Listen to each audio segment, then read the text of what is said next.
And when I asked him if he wants, why doesn't he want to get a master's degree? He says, Mom, I don't need a master's degree for what I do in tech. Honestly, if I didn't have a bachelor's degree, that would kind of also be okay. But I'm a man of color. So for us, the road is a little bit harder. And so I did go and get my bachelor's degree, but that is all I need. And when you have a bachelor's degree from Stanford University, I mean, that's it, right? What more do you need, right? But I say that to say that there are so many different pathways to, breaking into this industry. And that really just warms my heart, because as a diversity, equity, and inclusion professional, those were the things that I consistently spoke to executives about. How do we create spaces? How do we break through the mold of our typical way of doing work, of hiring top talent? What does top talent look like? How do we redefine what top talent looks like? So fast forward, I did that for about 10 years in my life, and it was amazing. I started in financial services, and I've got my friend and mentor, James White, here, who was, my gosh, he gave me my start in DEI. This is one of the most important people in my life, especially as I started in this journey. I can't thank him enough. And we're going to talk a little bit about allyship and the importance of that and networking when we get to the networking piece of it. But I tell you, guys, it was a beautiful journey. It was an amazing journey. But what I did learn was that as a diversity, equity, and inclusion executive, professional, practitioner, and a woman of color, I was burnt out at the mark of like 2020 all the way to 2022. It became really, really difficult for me to live authentically as a woman of color, as a DEI professional. And I decided that I wanted to take my matters into my own hands. And I wanted to do the work that I loved so much in a way that honored the people that I was doing the work with and for. And so for me to step out of my comfort zone, out of my very cushy tech executive role where I was making more money than I probably have ever made in my Latina life, it was phenomenal. But it was time for me to say, no, I've got to do something that helps to change the trajectory of women of color. It is really difficult when you get to the top, or when you get to a place in a space in your career where you look around and you don't see people who look like you, or you don't have the support where people who don't look like you would be willing to be an ally to help you navigate that landscape, whether it's corporate, whether it's tech. It is not easy. And so I decided to go off and start my own business, but not just starting my own business. What I actually came into like this big aha moment was that I ended up designing a program that was birthed out of my own struggle, my own pain, my own tears, sitting at the top and feeling super lonely and super like, what the hell did I do? Why did I want to be in this position? It's hard. It's lonely. It's tiresome. It was, the thing that I loved became the thing that I no longer wanted to do. And I didn't want to feel that way, because when I found DEI, or when DEI found me, I fell in love with it. I knew this was the thing I wanted to do forever. As a matter of fact, James can probably attest to that. I remember our interview when he was like, well, why do you want to do this? I'm like, this is it. I was born to do this. I was born to do this. I live, breathe, and wake up being a woman of color in corporate America. And then I was in financial services. And so there's no other way that I want to do what I do, or what I'm going to do for the rest of my life. I want it to be DEI. So I still do DEI now, but I now do it in a way that, as I say, honors the people who deserve to have someone clear the path and kind of guide them in a way that says, this is authentic. This is how to do it. These are the roadblocks. They're real. You're going to encounter them, but it doesn't mean that you can't get it done. It doesn't mean you can't do it. It means that you're just going to have to take a different route to get to where you want to be. And here are the things that are going to sort of clout you. Don't allow that to be the thing that deters you from making it to the top. And so I think I see myself at some point, maybe even going back to corporate after I've had the opportunity of like doing this and seeing women like kick ass. I could totally see myself going back and probably saying, yeah, no, I'm not doing this unless you guys want to do it the way that it should be done. So I'd be setting some serious boundaries if I ever did. But I'm so happy to be here. The name of my program is Her Success Coaching Circle Program. And what it does is it helps women who are early, at least 5 years in their career, early career, all the way to mid-level career who are looking to move their careers to the next level, who don't know how to navigate all of the nuances of being a leader in corporate or in tech or any industry. And it really is the way to kind of tell a woman, hey, I know how difficult this is. I know it was difficult for me, but let me show you how I got there. And hey, maybe my prescription isn't everyone's prescription, but I tell you one thing, the folks who took me by the hand, who showed me things that they knew, they understood, whether it was my situation or not. I saw that happen in my life at some point in time. And I was able to link back and say, oh, that's what James said, or that's what Michelle said, or this is what, you know, and I was able to link back and say, wow, had I not had those people tell me about that, I don't know that I would have understood this moment in time as I'm understanding it now, and learn how to navigate through it, no matter how uncomfortable it might be. So that is what I've been up to. That's what Orly Lynn is sort of focusing on right now, just really helping women of color get unstuck, take their careers in their own hands, own it, and own it. That is the best way for me to say it. That's awesome. And you and I have talked a little bit about, I mean, there's some changes that have happened recently. There's some legislation that we're not sure about, and AI, right? Can we talk about like that? That's kind of an elephant in the room.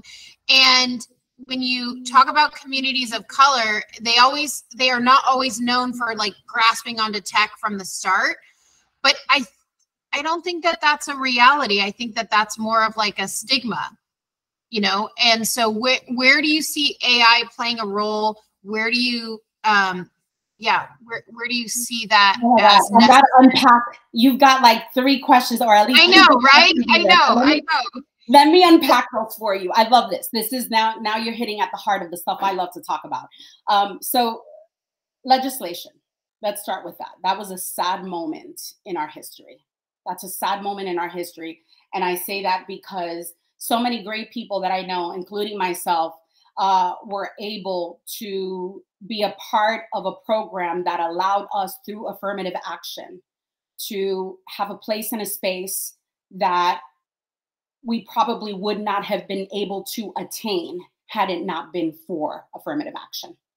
And so it is so important to highlight that while people who have had access all of their lives and who have had privilege all of their lives are making decisions for those who have not had it, who have institutionally been oppressed from not being able to have the same access to education, to socioeconomics, to property, to freedom, have made decisions for us when all of these things were never set in place for us to succeed. And now they have grabbed something that was given to us and they have taken it away from us. So I'm super passionate about that. And the inroads it had made, it wasn't perfect. It wasn't a perfect system, because none of the systems that are put in place by our government are ever perfect. But it was the one thing that was allowing us to kind of be able to have access and opportunities to places and to institutions and to jobs that perhaps would not have been available to us. Now people say, well, if you're smart, you're going to get in. The reality is that we know that because we look the way that we look and the backgrounds we come from and we sound differently from others, we already have a disadvantage, not to us, but in their eyes, right? And they hold the power.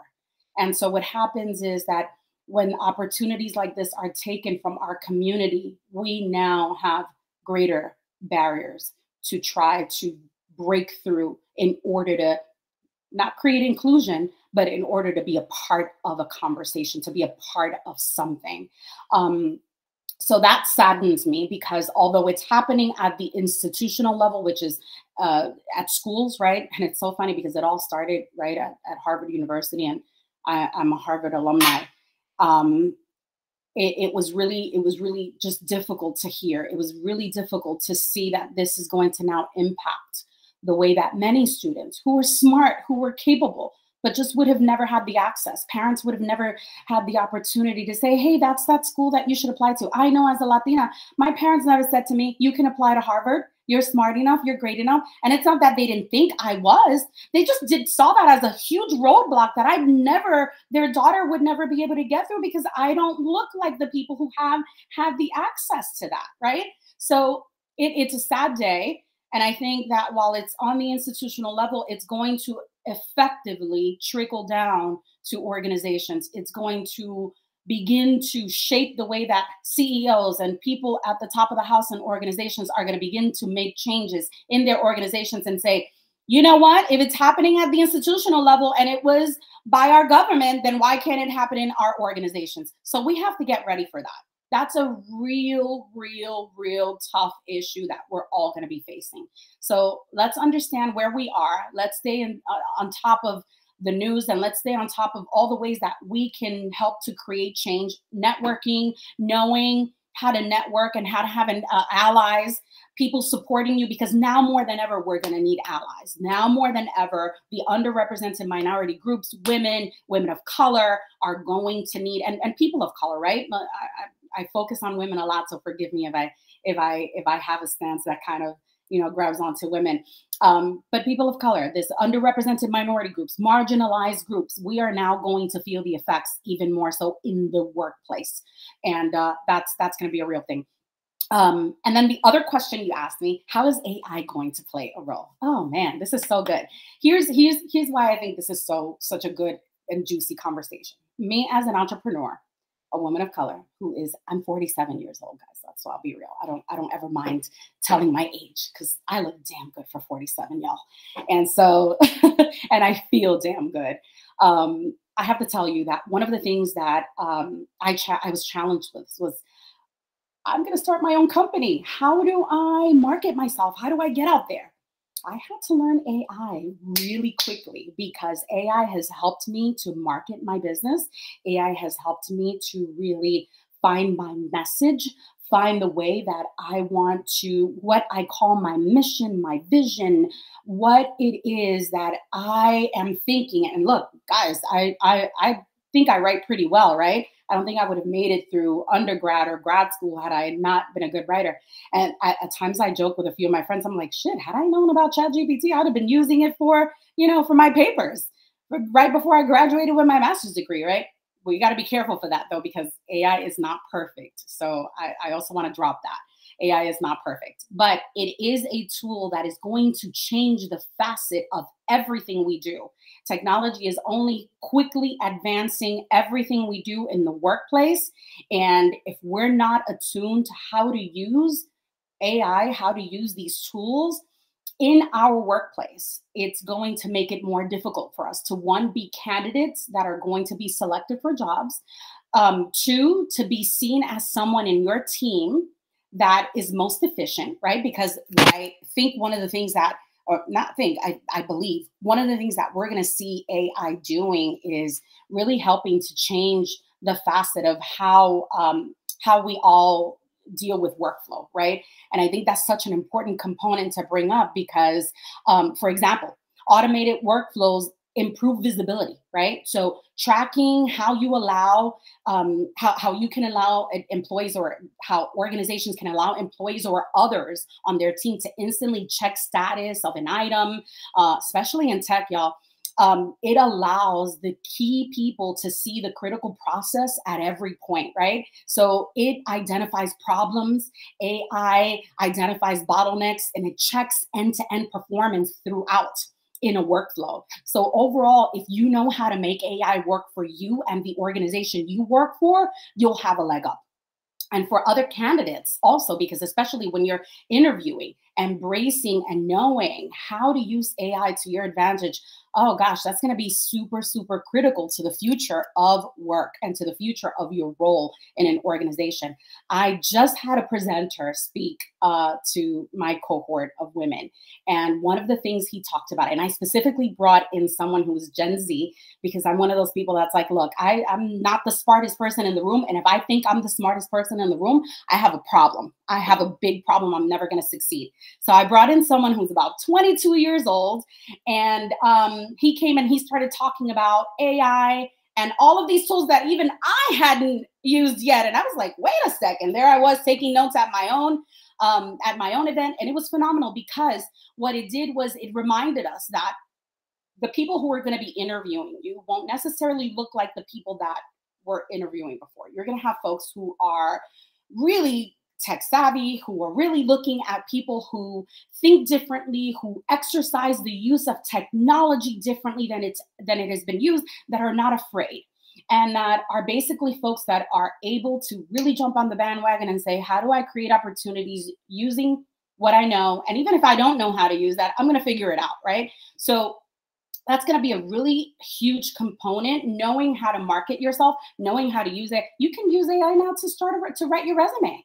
So if you know how to use that tool to write your resume, again, don't let it write everything for you. You got to go in there and take a look at it and tweak it and do all kinds of things so that it has your voice. But that's one example. Another example is meeting people. So if we'll talk a little bit more about that when we get to the networking piece. But when there's a job you're about to apply for, AI will help you find those people, and you can even begin to connect with potential managers, potential team members, if you know who's hiring for that role, by using AI. And I think it's Apollo IO is that tool that allows you to do that. You can reach out to folks, and if you're really interested, you can email that person directly. I mean, AI is changing the way we do everything.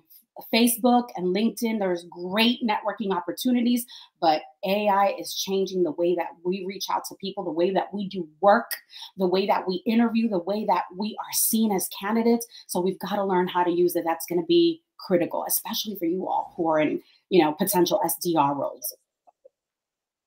I hope I covered as much as I could there. No. It's true.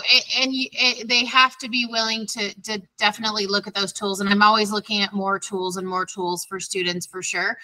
And that brings up the piece, and you kind of like talked about it a little bit, is how do they stand out? I know Tiara has been beat up for sure in the interview process at this point. She gets through, and then she doesn't get to the second one, or doesn't get to the third one, or she's ghosted. And it's just like, I'm constantly trying to pick their chins up, right? Because it's not them. And we're trying to constantly look at, new ways to approach it and stand out. But what are some of your recommendations for them to stand out? Because I know that's Norman's big thing. He got to Google and he looked around and he goes, no one else looks like me, right? So yeah, anything you can share with them on how to network, how to stand out, I would be eternally grateful. Let's dig into that. That's super important. I think that besides networking, I want to preface with this. I think one of the most important components is upskilling. So upskilling, some people would also say downskilling, but let's focus on upskilling. I think it's important let's simply look at what upskilling is. It refers to learning new skills, especially, building on existing skills or knowledge and taking that skill level that you have to the next level. It's basically a strategy for employees to upgrade their role and bring more value to their employer. So a lot like I was talking earlier when we were discussing AI, right? So part of AI, or part of knowing how to manage using AI in the workplace or to get you to places, that right there in and of itself is upskilling, right? And it's important for us to kind of dig deeper and know what areas or what gaps we have. So for example, you want to make sure you look for gaps in your existing skill set and what's needed in the industry or the organization you're about to go into. And think about what might be needed in the future. So think about how you all are going into SDR roles. Think about how SDR roles are going to change in a year, in 2 years. Stay afloat of the news, articles, white papers. I know it sounds a little boring, but if you really want to succeed doing what you're doing and you want to stay on top, you've got to learn how to upskill.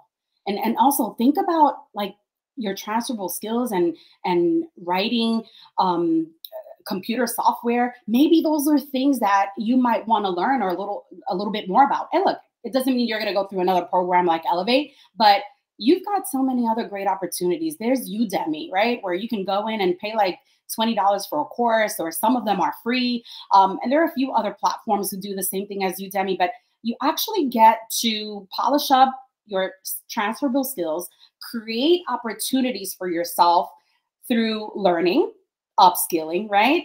And then taking that and being able to utilize that and add that to your resume, talk about that in an interview. It's going to make a hell of a difference. There's not more than I can say about that. And again, it's a conversation I'm having with my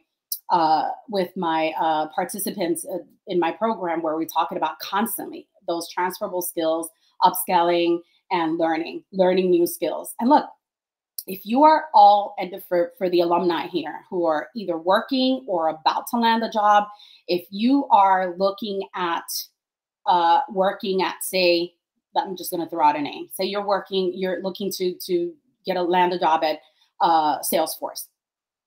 Learn who the hiring manager is. And if it's SDR job, go ahead and take that job, put it in the web browser, see how many other organizations, what they require of an SDR. What are they looking for? What are the skill set? Don't look at, and this is what I tell all people of color, do not look at, you've got to have been, you have to have 3 years experience. It's not about you knowing every task. It's about you saying, hey, out of the 10 things they're asking me to do here, I know how to do 4 or 3.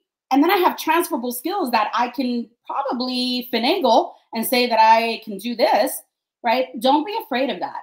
But I think if you start looking at what organizations are looking for, what other companies are looking for in an SDR, even the company you're going into, if you can connect with people who are already in those roles, this is where you use LinkedIn, this is where you use Apollo IO, this is where you start saying, let me connect with people. And we're going to talk about that next, the networking aspect.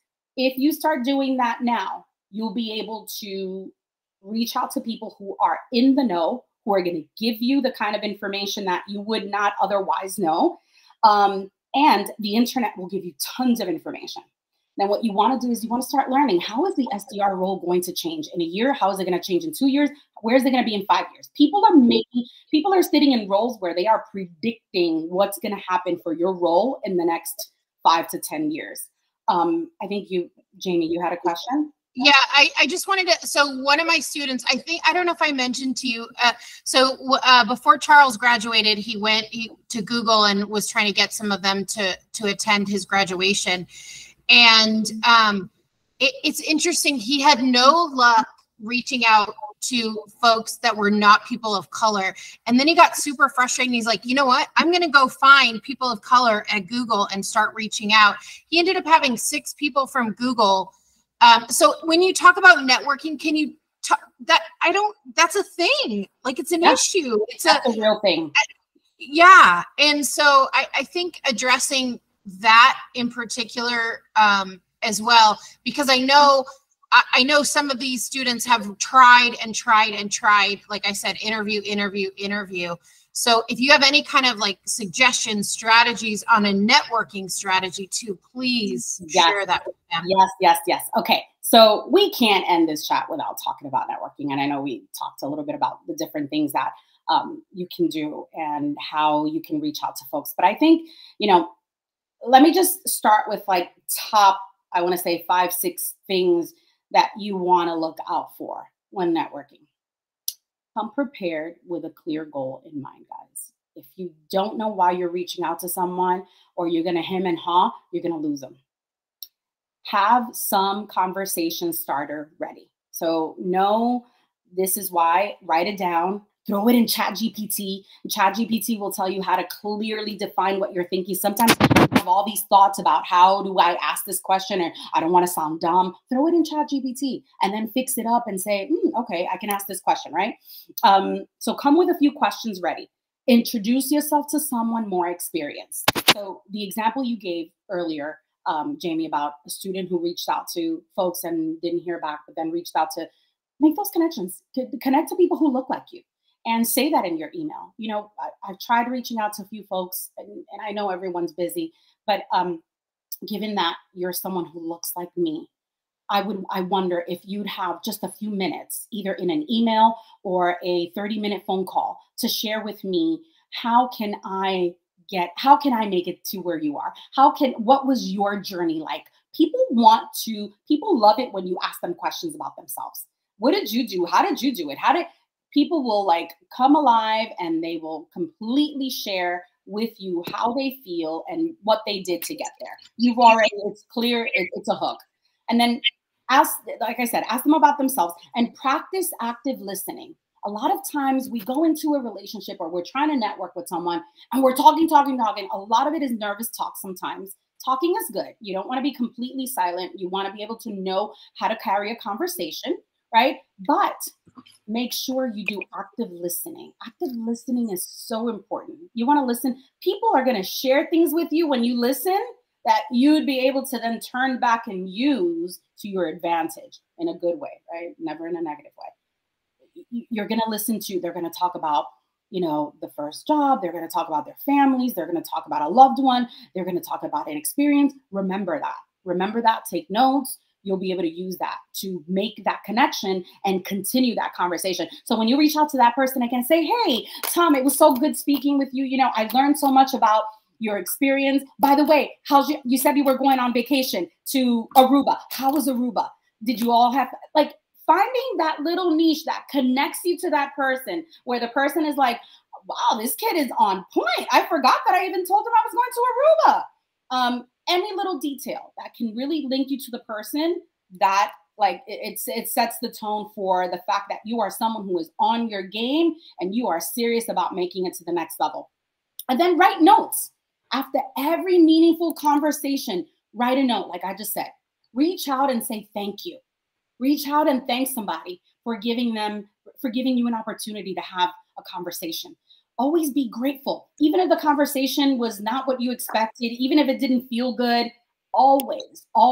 It's part of business modicum, and that's part of the stuff that we need to learn and that we don't always learn, right? Especially we come from cultures where we don't have exposure to some of these things that are learned, right? And so having and taking the time to say, and I think my friend Diana threw it in there, how can I be more emotionally intelligent? How can I ensure that I am making a connection with this person, even though we don't have the same backgrounds, we don't come from the same places. We may look like each other, maybe not, but their experiences are different than mine. I didn't like what they had to offer me. It's really not for me, but I'm going to drop a note and say thank you. And then let me take it a little bit further, Jamie, because this is something I always talk about with the ladies in my program. I've got some folks that will, that'll come on, and my program is, I tell the women, it's important for you to show up and show out. We are making connections here. So you all are applying for roles as SDRs. You're going to be working with clients. How you show up isn't just the work that you do, but it's how you look, right? And it's important for us to know that when we are in client-facing roles, depending the industry you're in, that matters. And I don't think people of color talk about this enough. And it matters. It matters. If you're on a call with a client, you've got to turn on your video. If you're on a call and you're not quite prepared, you throw on it, especially if it's like via Zoom, throw on a clean t-shirt and comb your hair. It doesn't mean, well, I don't look like that person. Well, somebody even said to me, well, I have locks. I said, okay, your locks are beautiful. No one's telling you to change your locks. No one's telling you to change your color, the color of your hair. That's fine. All I'm saying is twist your locks, get on a call, because you're trying to make a sale. So the way that you look and how you represent your organization speaks volumes for how people are going to decide whether or not they want to do business with you. And so I think for us, we get too caught up in, no, people have to accept this, how we are and the way that we are. When I got on this call, guess what? I spent 45 minutes in my bathroom, washing my hair, styling it, putting on a little makeup, because I wanted you all to take me serious and take the words that I bring to you, which are pearls of wisdom, I hope you see them as, and say, hey, you know what? She presented and showed out for us. And that's how you want it. And you know what? I'm like listening. Before every Zoom that I have, Jamie, and y'all, this is real. Like even when I meet with my cohort, I turn on music. I had Beyonce on, I had Jennifer Hudson on, I put it on blast. I'm getting ready. I'm pumping myself up.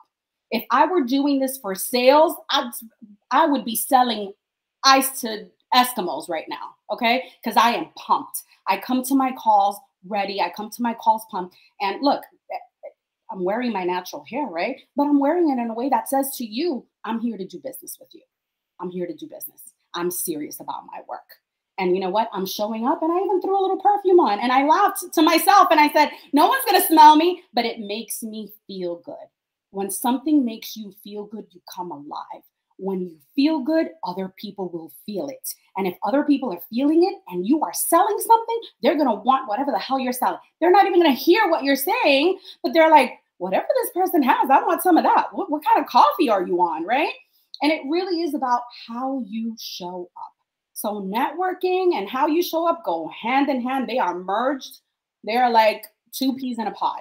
And when I was hungry, y'all, and I was in corporate America or tech, I just was all over the place. I would go up to people. I remember saying to a manager of mine, she invited me to an event, and she goes, I hate these events. I'm an introvert, and I don't do well in these spaces. I said, I couldn't quite understand her, right? I was emotionally intelligent to understand she was an introvert, but I couldn't understand because I was like, we were in two different places. She'd already been where she wanted to be, and I was trying to make it. So for me, it was like, I'm hungry. I don't know what you're talking about. I don't know how you feel, but I know how I feel. I'm about to work this room. Watch me work it. And one thing I can say is I will work a freaking room. I will not leave a room until everyone has met me. They have shaken my hand. They know what I'm about. They know what I'm about to say, and they have a business card. I will work a room. And let me tell you, I am now understanding that I'm not as much of an introvert, of an extrovert as I used to be. I think I'm changing. What I'm understanding now is that I am an extrovert in places where I need to be an extrovert. But then when I'm home and I shut down, y'all, I shut down like I am tired. My body hurts. My bones hurt. I'm like, it's because the shock of it. I was on a high. And I had a goal, I had a plan. I was out to go get that. I was out to go do that. No one was going to stand in my way. I was about to bulldoze everybody who gets in my way. And that's how I've been about my career. I will bulldoze you in a very professional way, but I will bulldoze you to get to where I want to be. And that's what we need. We need more people that are going to say, you know what? I don't know how to do that.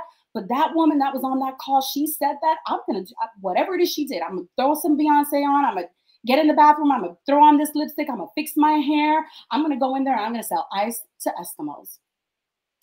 I think that's the best way that I can sum that up. As authentically as I can. If I missed anything, let me know, because I do go off a little bit on a tangent when I am super, super passionate. But yeah, networking is the most important thing. Y'all, network with people on LinkedIn, network with people on Facebook. I have TikTok, I have Instagram, I have Facebook, I have them all. And I'm learning to be a little better with TikTok. That's not my platform. I realize that, but I challenge myself to do the things that make me feel uncomfortable. I challenge you all to do the thing that makes you feel uncomfortable. And when you do that more and more, you're going to feel that you're not so uncomfortable. And I wish that leaders and organizations felt that way too, because if they did, they would say, you know what, let's put ourselves in uncomfortable situations, because the more we're sitting in discomfort, we're going to get comfortable with the thing we're uncomfortable with. And if leaders felt that way more, especially leaders who are of the majority, it would be a totally different interaction between us all. It would be a totally different way of working, a totally different way of hiring, acquiring, retaining people, and developing people. And I know that, Dave, you have a question. I'm sorry, I just kept going there. You're good. I can sense your passion. So my thing isn't really like struggling with networking. I kind of get you have to be like a calibrated stalker. Carefully. Careful, yeah. For me, my challenge has been knowing what my dream offer looks like, fitting in culturally, and then making sure like the pay is there. Because from my experience, I've always had one or the other. Either it was fair pay, but the culture felt like I was just, you know, didn't belong, or I found a place I love, but the guy is comfortable and I won't grow in that role. So I think that's been my challenge of finding the mix of both. So tell me what's I get that. So what's your question? How do I go about on finding that role that I fit in financially and culturally, or like home, whatever we feel like home. I love that. Okay. Culturally, I would definitely, so part of that networking piece, getting to know before you even apply for a role. You see, so let's say you see something, right? It pops up because I know I've got all this stuff that I get all the time. LinkedIn will send me like, hey, here are 5 jobs we think you're great at, right? Based on your profile. I'll see 1 out of the 5 and say, this is interesting. And if I've never learned about the organization, the first thing I do is, who are they? I go to their website. I find out everything about them, everything from who are their board of directors. Because if you know who's sitting at the top, not just the leaders, but the board of directors, you will see if they are staunchy one color looking, that might be an indication. That might be an indication. Now, it isn't always fair, right? But that's an indication. Then you look down 1 level. Who are the senior leaders? Who are the executive leaders of this organization? The executive leaders of this organization are blah, blah, blah, blah. Then I start counting. First thing I do is how many people of color? How many people are women? And I literally sit there and I go boom, boom, boom, boom, boom, boom, boom. And I write it down. I'm like, ooh, this is a problem here. I don't know about this. Then I go to the diversity, equity, and inclusion site. Do they have one?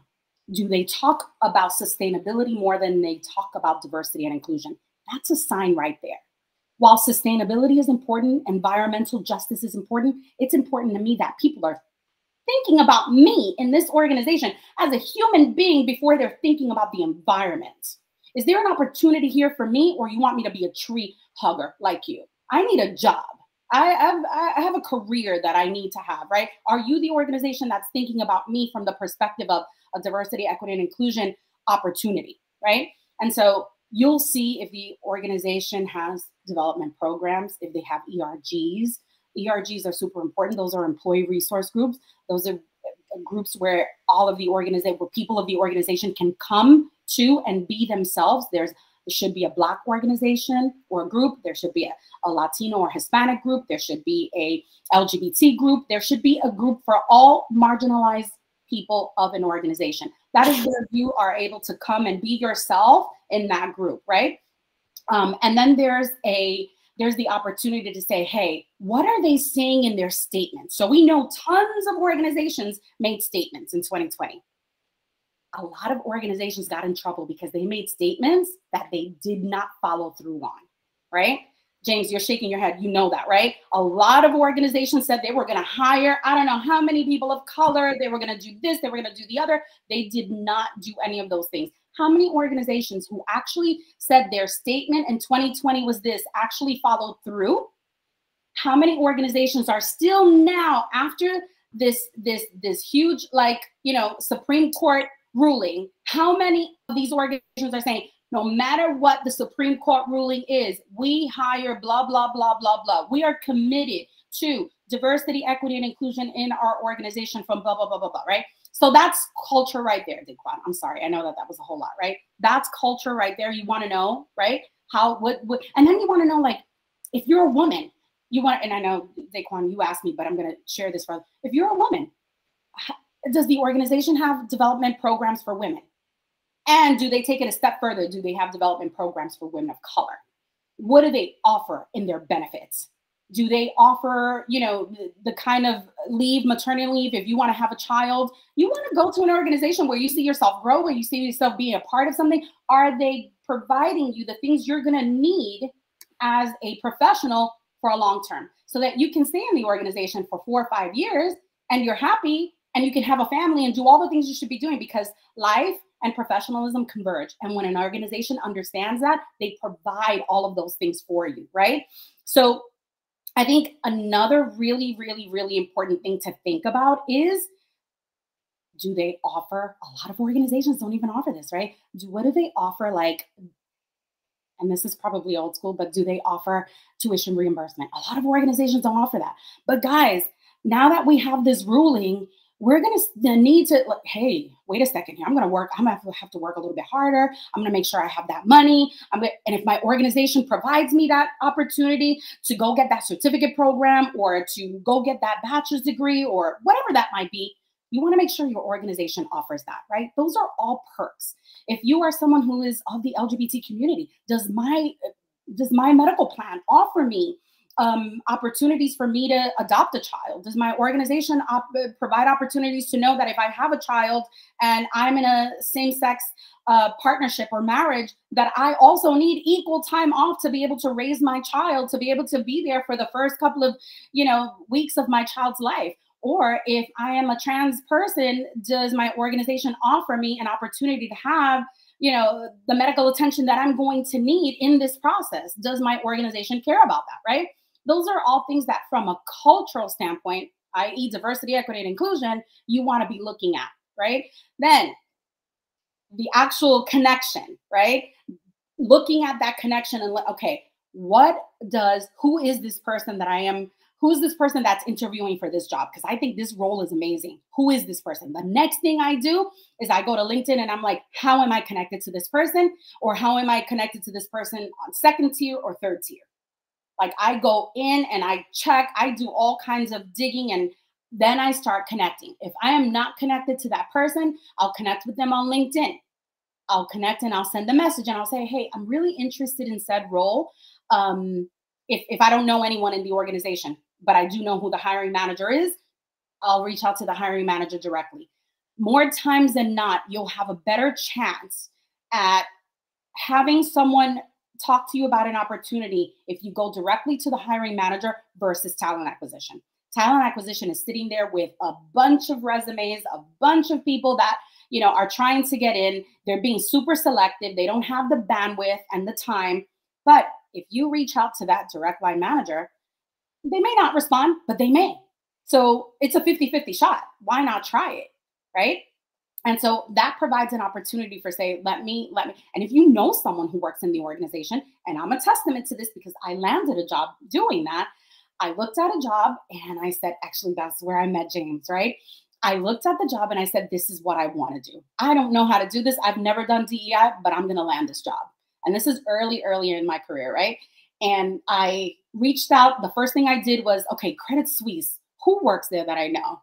And it just so happened someone I used to report to earlier in my career when I worked at another financial services institution, worked there and was a senior person in the organization and a woman. I immediately sent her a note over the weekend and said, hey, I'm really interested in this role. How are you? First of all, introduce yourself, say hello, make sure you make the right connections, make sure you have the business modicum that you should when you're introducing yourself and reaching out to people, whether you know them or not.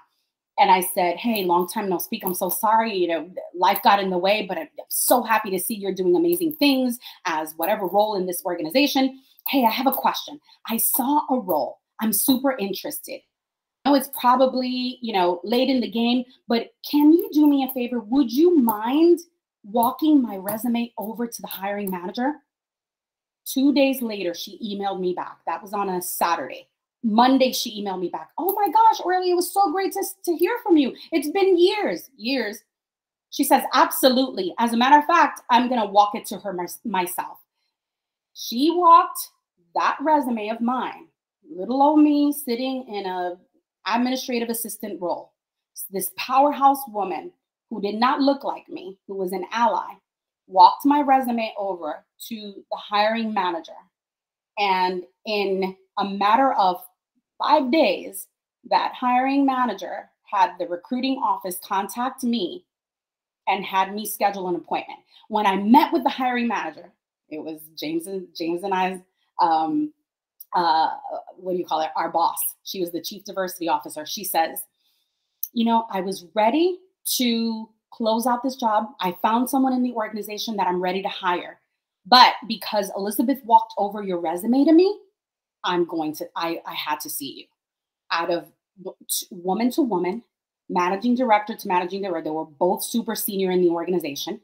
And they knew that, you know what, let me go ahead and do the right thing here and interview this person, whether or not she gets the job. I already have in mind who I'm going to hire her. But she says to me, and then she says, why should I give you this job? And I said, here are my transferable skills. Here's what the role says that you're looking for does. I don't have these other things, but I promise you that I have passion that will help me help you move your agenda along. And whatever I don't know, I will figure it out. But here's what I do have. Here are the transferable skills that I have. Here are the things you are looking for that I have. I'm not going to focus on the things I do not have because I know I can do this job.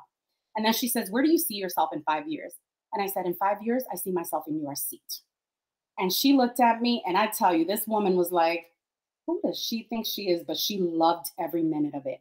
Now, that could either go positively, that could either go negatively if you are speaking to someone who is not a true leader, someone who would be intimidated by you and sees that as you being a roadblock or you being someone that they're going to be intimidated by. Do you even want to work for someone like that? And do you want to work for an organization who would ask you or who would treat you differently or think of you differently because you asked a bold question?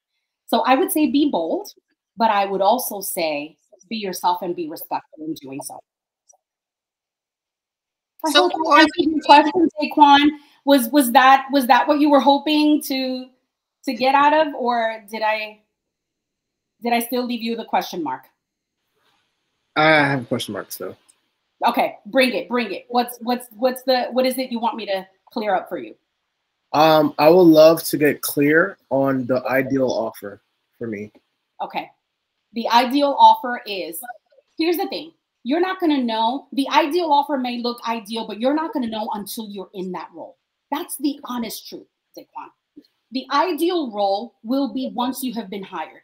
What you want to look for are all the things that I mentioned before. Know who the players are, know the organization, know whether the organization is if they care about diversity and inclusion, if they care about you, right? Because that's the initiative that's most tied to you. Then you want to know about the role itself. Is this something that I could do? And if I could do it, I'm gonna be able to sell myself here. And know a little bit about that manager. If you know who that manager is, do some digging. Go on Google. Google will tell you just about everything about anyone. I Google myself all the time to see what pops up in Google about me. And I suggest you all do that.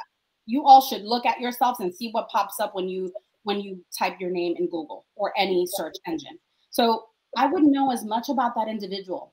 And then if you're ready, and the individual, the organization, and then the pay. If you are a top candidate and you are okay with the pay or you're happy with the pay, then I would say if there's an opportunity for you to challenge, and this is how you challenge whether or not that's what you would like to see what you would like to see your salary be. Ask always, what is the pay range for this role? What is the pay range? And I know in the state of New York, they have to give you a pay range. I know in other states they don't, but when you ask for a pay range, they have to give you a pay range. So 1, know the organization. 2, know who the hiring manager, know something about him or her, and then find out what is that pay range? What's a reason to receive, or what's a good reason to receive the higher end of the pay range coming in with experience or just whatever in general? So they're always going to say experience, right? They're always going to say, well, you just don't have the experience that we're looking for. And they'll tell you, look, we're looking for someone who does this role, and this is the pay range. Here's for, the top numbers for those who are starting, but not necessarily. You can get more.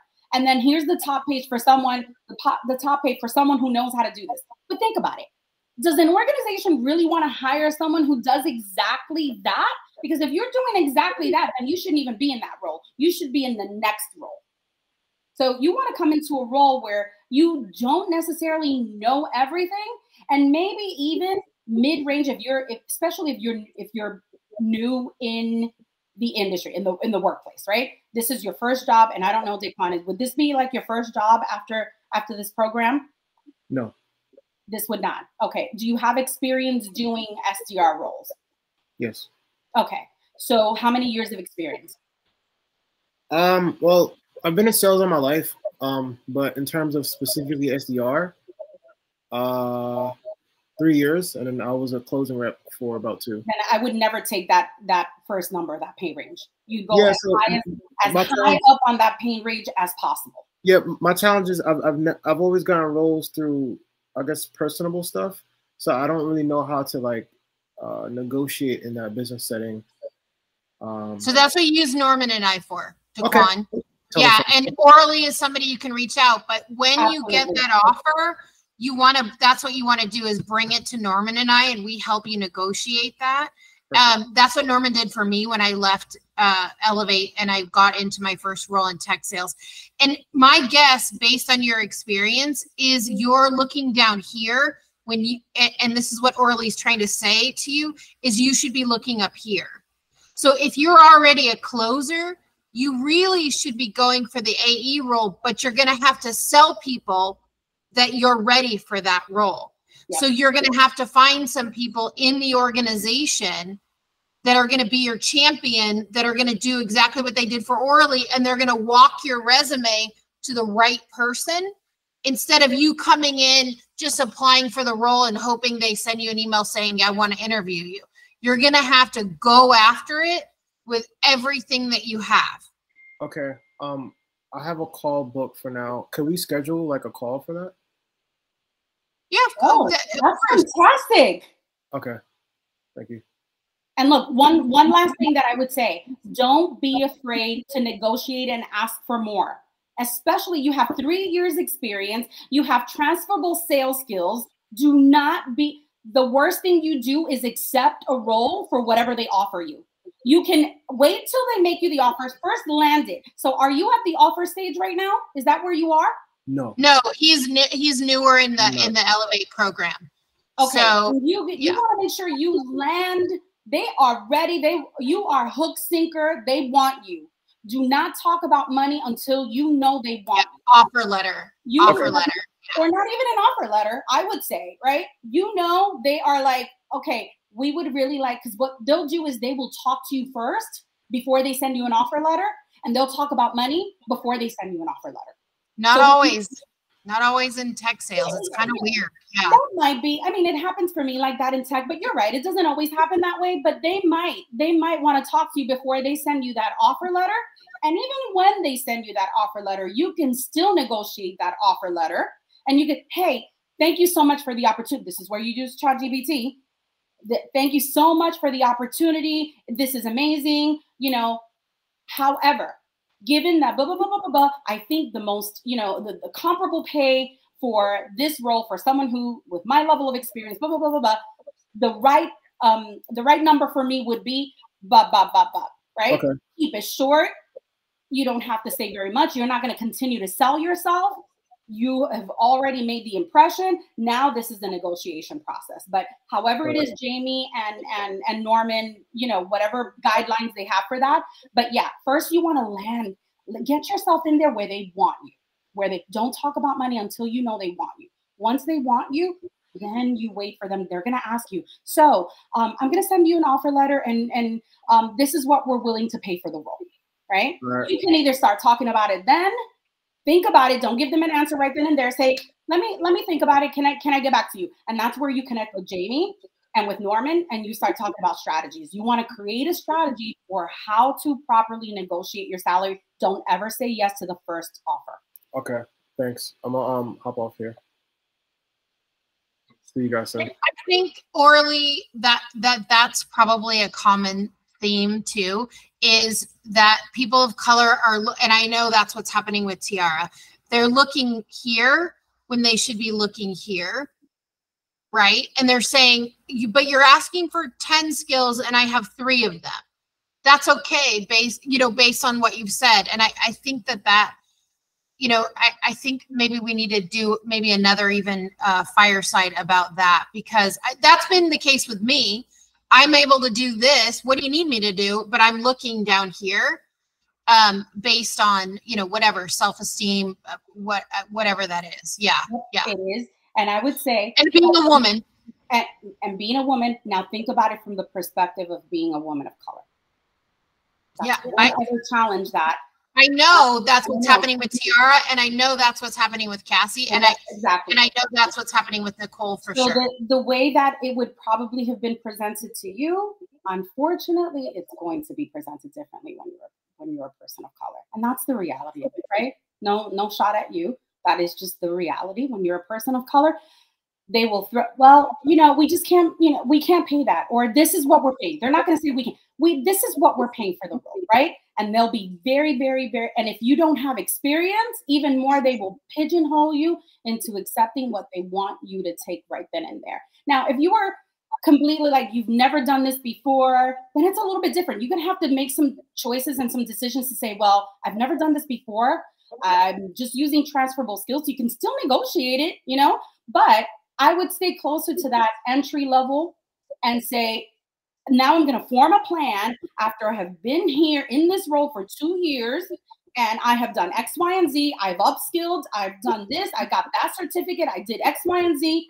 That next job at that other level, they're not going to get me. Now I'm ready. And the next thing I'm going to ask is, what's the pay range, right? So it's about where you are, your experience, and your transferable skills. And it is very different when you're having the negotiation conversation as a person of color and when you're not. And that's the truth. I've experienced it a little bit, you know, because I went to a high school that was old money and I didn't come from old money. And my mom didn't know this for years. And the counselor would say to me, you're going to go to the junior college over here, hon. Okay. And then she's telling all my friends, you're applying to Stanford. You're applying back east. You're applying to Harvard, you're applying to Yale, honey, you're going to go to the junior college over there, you know? Yeah. And my mom was like, that's the message you got? And I said, absolutely. That's what I got. I wasn't from money. I didn't drive a Porsche. I drove a Honda. Like that's absolutely the message I got. So I get it more so than other people. And obviously now I'm getting it with age, right? Because I'm in the 55 range. So, and so I know that these three women are looking here when they should be looking here because I know what their skill sets are, right? Yep. And so we definitely need to have another conversation. And ladies, please connect with Orly because I have chills. She can like explain that you should be looking up here. It's okay if you don't have all 10 skills, right? And don't even say you don't have all 10 skills. You don't have to say it. I was bold enough to say because I stepped into a role where I was like, look, I have nothing. She knows she's about to hire someone else. I'm going to be as vulnerable and as real as possible. And I'm bold like that, right? And when you're hungry, you're going to be bold. You're going to be bold, but professionally bold. And I was hungry. Nobody was going to step in my way. No one was going to take my role. Right, James? So it's totally about it's how you bring it to an interview. It's how, you know, they will. And look, I've had people, the last role that I got, let me tell you, I never thought that I would be able to negotiate the salary I got. And I really went in there bold and I was like, look, I already have another job. So if you want me, this is what you're going to have to pay me. I'm not going to apologize for asking for this much. And the woman on the other end, the hiring manager was like, wow, that's more than I said. I understand, but given what you're looking for, my level of expertise, this is what I am worth. Yep. And I was not about to have her tell me I wasn't worth that. And so I left it there. I dropped the mic and let her walk away and think about it. In less than 3 hours, the woman called me back and said, I went to the CEO and I asked for more money. And will you accept the role? Let me think about it. Even then, I didn't accept it. But look, this is where I am in my career. I was an executive at that point. I was about to become a VP. But I was so I was owning that process like I had never owned it before. But had I not been through some of the things that I went through before, that first job where James and I worked together, I could not fully negotiate that. I knew I couldn't, but I still asked for more money. I did not. And when she said no, I sent a rebuttal.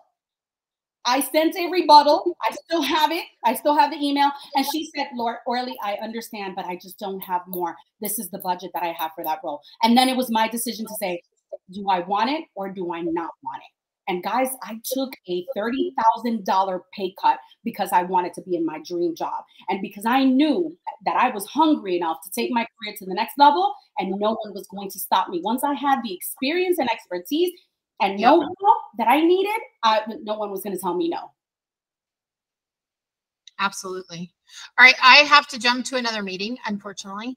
But I definitely want to have another conversation about this. And please